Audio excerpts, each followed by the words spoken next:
লন্ডনে আমাদের প্রতিনিধি আব্দুল হান্নানের সাথে এখন সরাসরি কথা বলবো আমরা। হান্নান, বেগম খালেদা জিয়াকে লন্ডনের কোন হাসপাতালে ভর্তি করা হবে জানতে পেরেছেন কি? এ উপলক্ষে লন্ডনের প্রস্তুতি সম্পর্কে আমাদেরকে জানাবেন। ডাক্তার জুবাইদা রহমান ঢাকায় রওনা দিয়েছেন, তার সাথে কে কে আছেন সেটাও আমাদেরকে জানাবেন।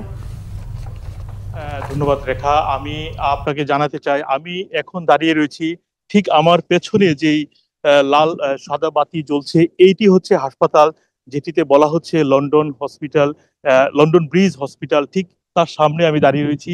এই হসপিটালে বেগম খালেদা জিয়ার চিকিৎসা হবে বলে আমরা জানতে পেরেছি, যদিও এটি এখনো অফিসিয়ালি ঘোষণা করা হয়নি। আর আমরা আমরা বাংলাদেশ থেকেও জানতে পেরেছি যে আগামীকাল শুক্রবার সকালের মধ্যে বেগম খালেদা জিয়া রওনা দিবেন এবং হয়তো কালকেই এসে পৌঁছানোর কথা রয়েছে। এই যেই হাসপাতালের কথা বলছিলাম, এটি একটি বিখ্যাত একটি হাসপাতাল, যেটি বিশ্বের মধ্যে অন্যতম বৃহৎ এবং স্বনামধন্য একটি প্রাইভেট ক্লিনিক, যেখানে অনেক বিশ্বের বিভিন্ন দেশের রোগী এই হাসপাতালে চিকিৎসা নিয়ে থাকেন, যেটি লন্ডনের থ্যামস নদীর উপর যে লন্ডন ব্রিজ রয়েছে ঠিক সেখানেই পড়েছে। আমরা ঠিক সেখানটিতে দাঁড়িয়ে রয়েছি।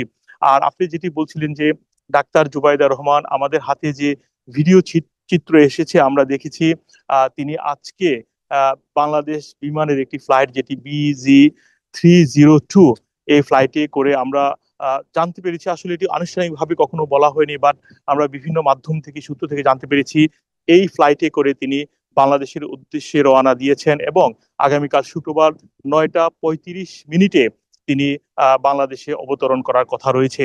আর উনি একাই যাচ্ছেন, আমরা সেটিও জানতে পেরেছি, তার সাথে আর কেউ যাচ্ছেন না। এবং তিনি আবার সকালে বেগম খালেদা জিয়া সফর সঙ্গী হবেন, সেটিও আমরা জানতে পেরেছি। আর যুক্তরাজ্যে যারা নেতৃস্থানীয় নেতাকর্মী রয়েছেন দলীয়, তাদের অনেককে আমরা ফোন করেছি এবং তাদের সাথে কয়েকজনের সাথে কথা হয়েছে। তারা উৎফুল্ল রয়েছেন একটি কারণে, যে হয়তো বেগম খালেদা জিয়া যেই উন্নত যে হাসপাতাল রয়েছে সেখানে চিকিৎসার মাধ্যমে তিনি সুস্থ হয়ে আবার দেশে ফিরে যাবেন। আমাদের কাছে এই ছিল আসলে। আর পরবর্তীতে কোনো আপডেট থাকলে আমরা আপনাদের মাধ্যমে তুলে ধরবো। হান্নান, আপনাকে ধন্যবাদ।